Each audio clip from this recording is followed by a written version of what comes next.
Nous allons voir comment créer une ressource ou déposer des fichiers sur CapMension, fichiers vidéo, fichiers audio, fichiers doc ou autres fichiers, ainsi que des vidéos YouTube.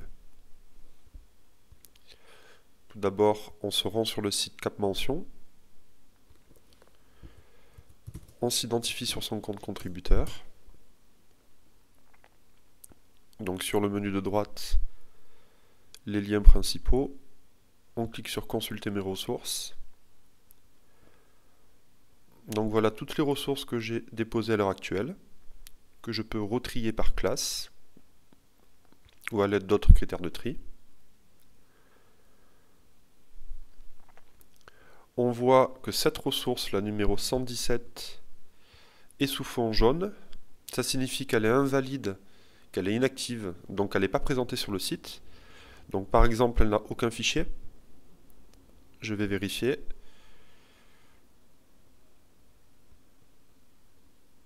Donc en effet, aucun fichier n'est inclus, donc la ressource n'est pas publique.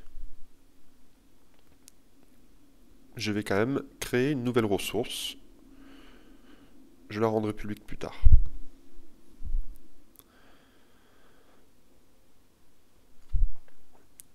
Donc dans une première étape, on va rentrer les informations générales concernant la ressource. Donc cours, fiche méthode, devoir surveillé. Je vais déposer un devoir surveillé. Les élèves en sont friands pour s'entraîner pour les interrogations. Je vais sélectionner là où les classes concernées par ce devoir. Donc on peut sélectionner plusieurs classes. Voilà, terminal STG, Mercatic et CFE. Ce devoir, par exemple, est une ressource en anglais.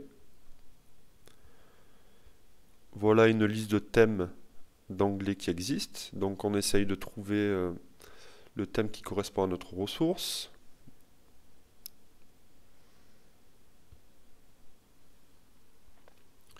Je peux ajouter un thème. Je vais ajouter un thème en anglais puisque je n'ai pas trouvé le thème verbes irréguliers.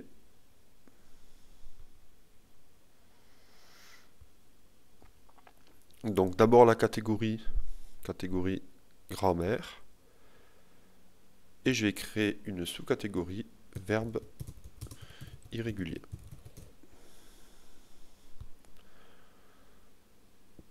Voilà.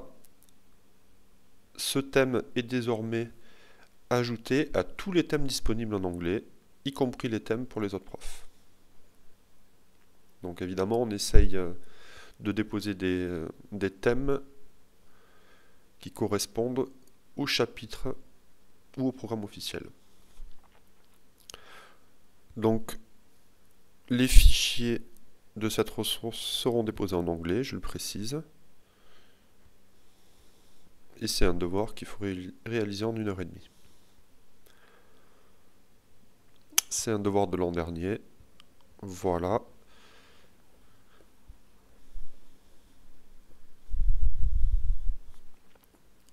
On peut saisir, si on le souhaite, des informations supplémentaires dans cette zone.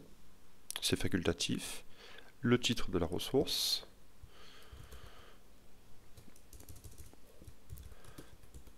C'est le premier DS de l'année dernière. Et j'enregistre la ressource. Donc maintenant que ma ressource est enregistrée, afin de l'activer, afin de la rendre publique sur le site, je vais devoir lui associer des fichiers. Donc un petit mode d'emploi. En cliquant dessus, une aide apparaît. Donc là, on est dans la page de dépôt des fichiers. On voit aussi dans cette zone-là des informations supplémentaires. Donc comme habituellement sur le site, quand on a un point d'interrogation vert en le survolant, on voit des informations apparaître. Donc là, les extensions autorisées pour le dépôt, des fichiers doc, des fichiers Excel, PDF ou autres.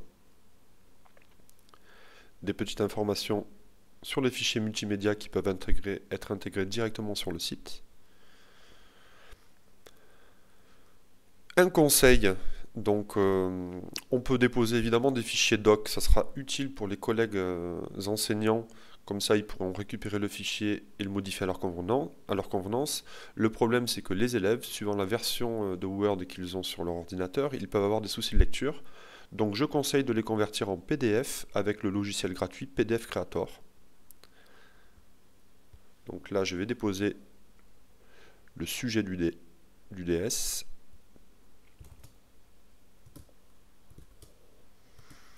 C'est la version doc pour les enseignants.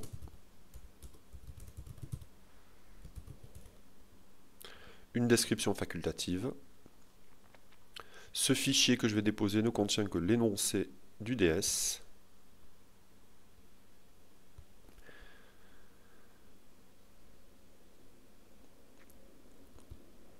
Malgré le nom, c'est un DS.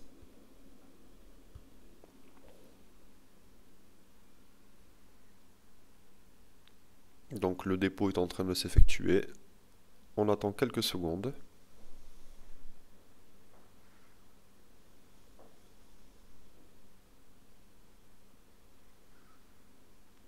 Voilà. La ressource numéro 125 est validée.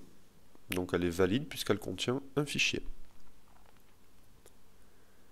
Donc on va remarquer que le 125 est à retenir. On donnera cette référence aux élèves.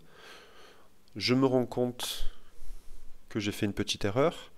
Le DS contient en effet l'énoncé le corrigé, donc je vais apporter la modification et l'enregistrer. Maintenant, je vais déposer la version PDF pour les élèves.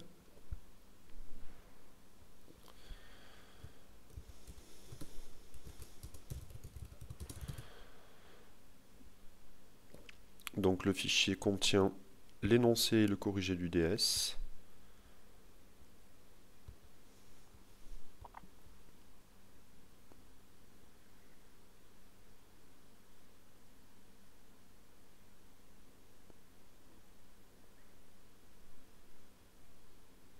Donc 1,89 MB, on peut aller jusqu'à 5 mégas.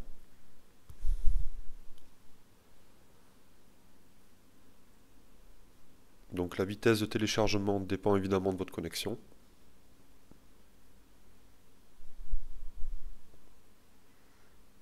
Voilà, le deuxième fichier de la ressource 125 est déposé. On voit la liste des fichiers qui sont inclus à la ressource.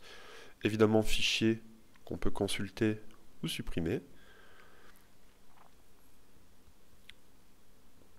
Je vais tout de même ajouter un nouveau fichier. Alors pas en fait un fichier, mais je vais vous montrer comment on ajoute, comment on insère une vidéo YouTube, sans pour autant avoir la vidéo sur son disque dur. Donc on clique sur le lien insérer une vidéo YouTube. On voit que de la nouvelle aide apparaît.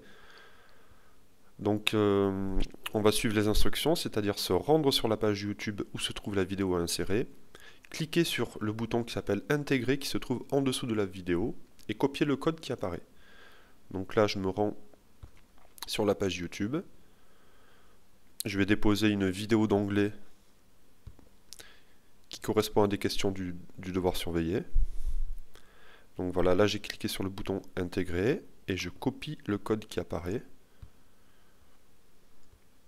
et je le colle dans cette zone-là.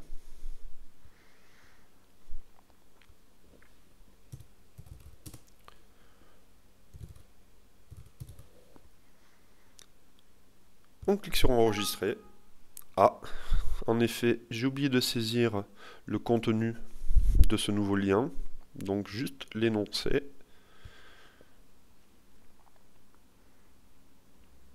Voilà, le lien YouTube s'est fait correctement. En cliquant sur visualiser, on peut vérifier que le lien s'est bien inséré. Voilà.